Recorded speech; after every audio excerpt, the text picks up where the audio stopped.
sudah direnovasi, sekarang itu dibuka untuk umum. Silakan menggunakan fasilitas yang di dalam.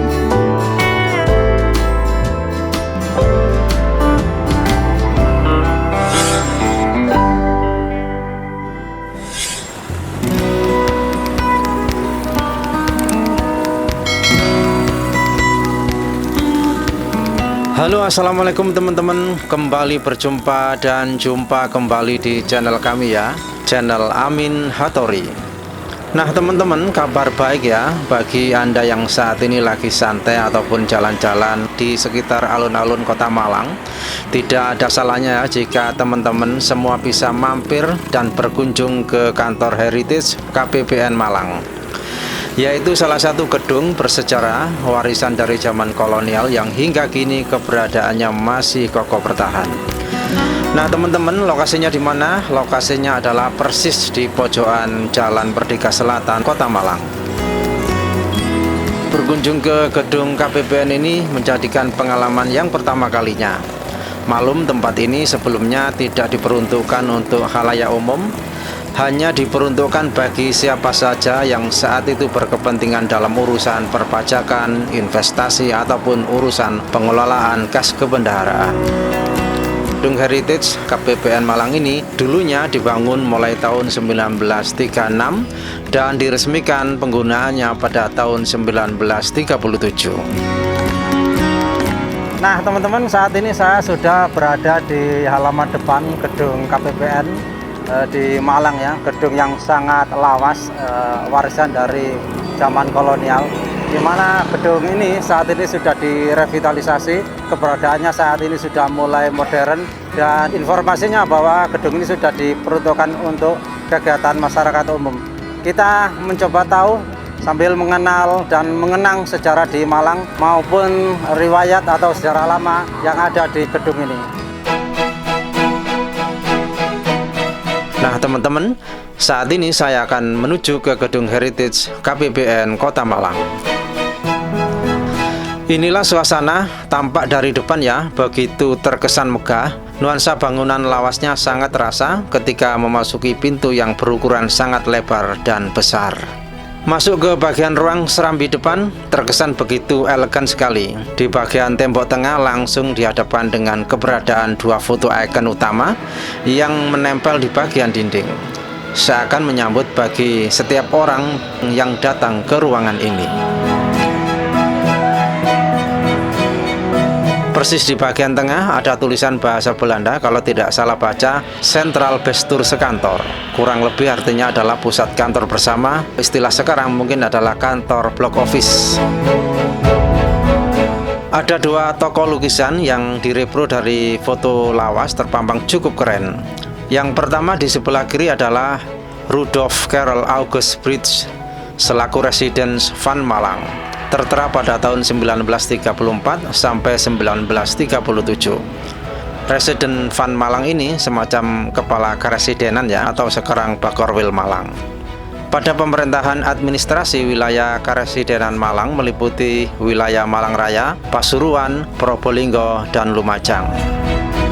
Nah sementara foto di sisi kanan adalah Wali Kota Malang yang keempat, J.H. Brustra, tertera tahun 4 April 1936 sampai dengan Maret 1942. Burgemeester Van Malang ini berkesempatan menempati pertama kalinya gedung ini saat gedung ini diresmikan pada tahun 1937. Informasinya ruang ini dulunya sebagai ruang pengadilan ya, atau ruang sidang dalam hal perkara laporan-laporan perihal keuangan atau kas negara. Selain lukisan, ada pula sederetan perabotan lawas seperti meja kursi yang melengkapi suasana gedung warisan zaman kolonial ini begitu terasa klasik.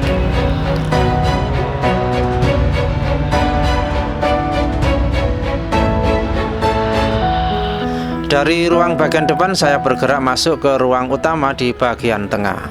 Namun sebelum menuju ke bagian ruang tengah, ada satu prasasti tertempel di bagian dinding bertuliskan tentang peresmian Gedung Regional Chief Economic Center atau RCE Sentral Malang yang diresmikan oleh Menteri Keuangan Republik Indonesia, yaitu Ibu Sri Mulyani Indarwati pada tahun 2023 tahun yang lalu. Ini artinya sejak diresmikan bahwa gedung ini bisa difungsikan untuk kegiatan warga secara umum ataupun juga kegiatan pertemuan dari jajaran Kementerian Keuangan. Ini ruang jaksa, ruang kas negara. Sampai saat ini kas negara itu tinggal sebelah. Sekretaris itu fungsi kontrol.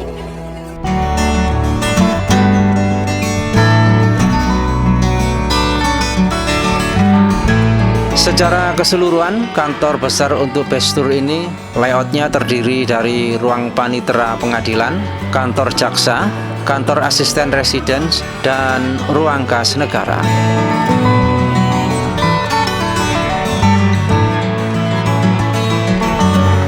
Di ruangan ini juga terdapat sejumlah papan informasi yang dibingkai sedemikian rupa, berisikan tentang informasi-informasi seperti sejarah KPPN di Malang, sejarah ekonomi dan industri atau keberadaan kantor-kantor lawas di Kota Malang, seperti keberadaan Bank Indonesia, kantor telepon, sekitar alun-alun. Di papan informasi ini juga diceritakan secara rinci yang dapat memberikan satu tambahan referensi bagi para pengunjung yang datang ke Gedung Heritage KPPN Malang ini.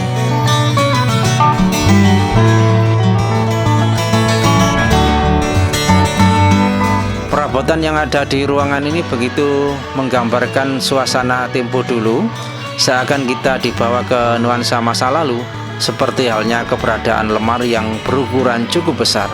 Ketinggian dari lemari ini melebihi dari ketinggian saya. Dari tekstur bahan kayunya cukup bagus dan sangat tebal.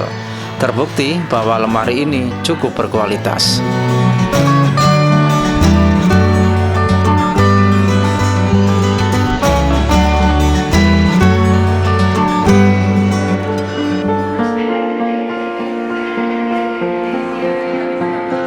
Saya melanjutkan bergerak menuju ke ruang samping kiri dari ruang utama tengah dan melihat ada beberapa kegiatan di ruangan ini. Sepertinya ada kegiatan berkesenian lomba tari. Gedung Heritage KPPN ini bisa dimanfaatkan sebagai sarana berkegiatan bagi masyarakat Kota Malang.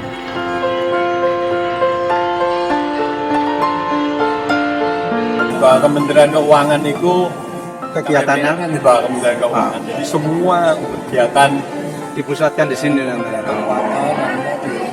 Artinya bisa bermanfaat lebih berkelanjutan ya.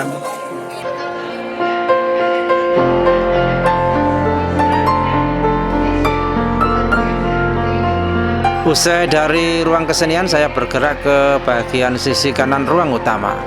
Di bagian ini juga saya melihat kegiatan pameran UKM ya. Para pelaku UKM ini menempati ruang-ruang sebagai ajang kreasi dan promosi bagi pelaku UKM di Malang.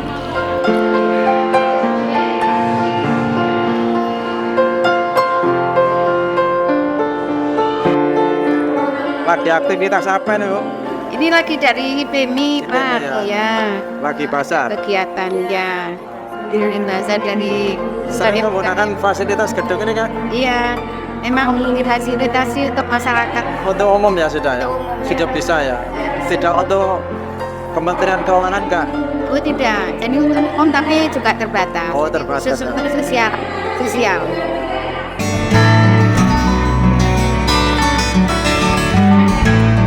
Sementara itu, di bagian sebelah kanan ruang tengah utama ini ada salah satu tangga yang lumayan besar dan terlihat kokoh yang menghubungkan lantai bawah dan lantai 2 di atasnya. Saya mencoba naik untuk mengetahui seperti apa suasana di bagian lantai atas ini.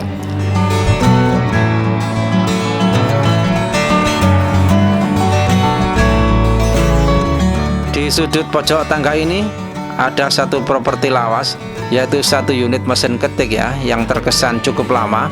Keberadaan mesin ketik manual ini seakan menjadikan simbol bahwa gedung ini merupakan pusat perbendaharaan yang dijadikan sebagai layanan administrasi kas negara.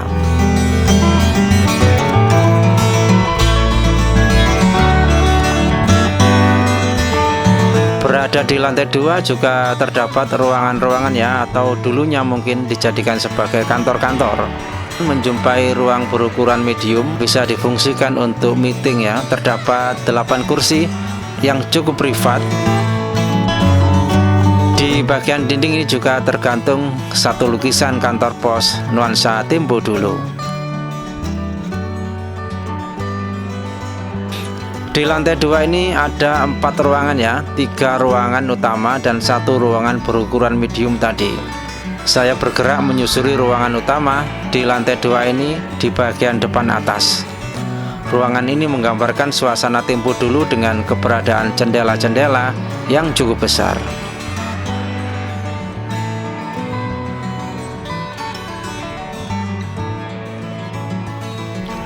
Sama seperti di ruangan yang lain, di sini juga dilengkapi hiasan dinding berupa lukisan-lukisan.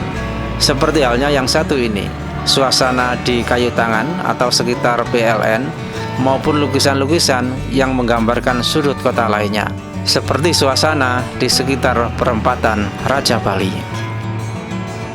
Ruangan utama ini menggambarkan satu bangunan yang kokoh dan elegan dengan keberadaan langit-langit yang cukup tinggi, sehingga memberikan nuansa kesejukan serta sirkulasi udara yang dingin. Dari lantai 2 ini kita bisa melihat ya, ataupun menengok sisi luar suasana di seputaran alun-alun di depan kantor utama ini. Belanda sengaja membangun gedung ini sekaligus untuk mempermudah saat mengontrol masyarakat yang sedang berniaga ataupun beraktivitas di alun-alun. Dari ruang utama lantai 2 ini saya bergeser ke ruangan yang lainnya. Saya juga melihat ruangan yang tidak kalah luasnya. Ruangan yang sudah direvitalisasi ini bisa juga digunakan untuk beraktivitas ataupun berkegiatan bagi warga umum.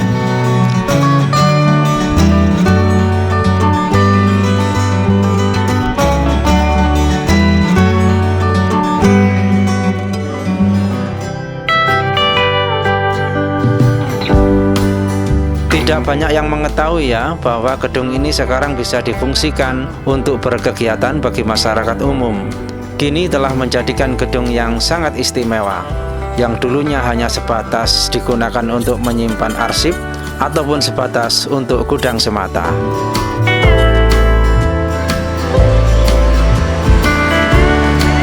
Nah teman-teman, ini adalah ruang staf atau ruang pelayanan bagi administrasi yang mengurusi gedung KPPN ini. Selamat siang Kak. Iya, selamat siang Bapak. Sibuk ya.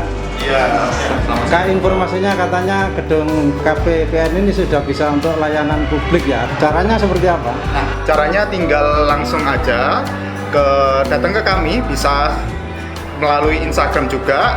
Di Instagram itu ada link bio-nya, itu bisa diklik, terus diklik kunjungan, lalu datang ke sini.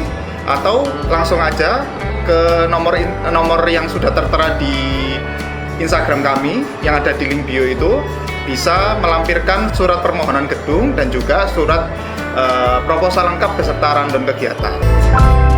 Berkunjung ke gedung warisan kolonial ini bisa banyak mendapatkan cerita-cerita lama ya, tentang cerita perkembangan Kota Malang dari masa ke masa. Nah, itu tadi teman-teman, jalan-jalan di seputar gedung KPPN, gedung Lawas. Kalau saya lihat tadi bahwa di dalamnya juga ada beberapa interior, termasuk dari foto-foto yang dituangkan dalam lukisan. Kendati ini bisa menjadikan tempat berkegiatan, namun juga bisa menjadikan kenangan sejarah lama yang ada di Kota Malang. Ini menjadikan nilai edukasi sekaligus cita terhadap keberadaan arsitek-arsitek lawas yang ada di Malang. Demikian teman-teman, terus dukung channel ini terus berkembang. Semoga informasi ini memberikan referensi kepada teman-teman semua. Salam sinergi dan terus berbagi informasi teman-teman.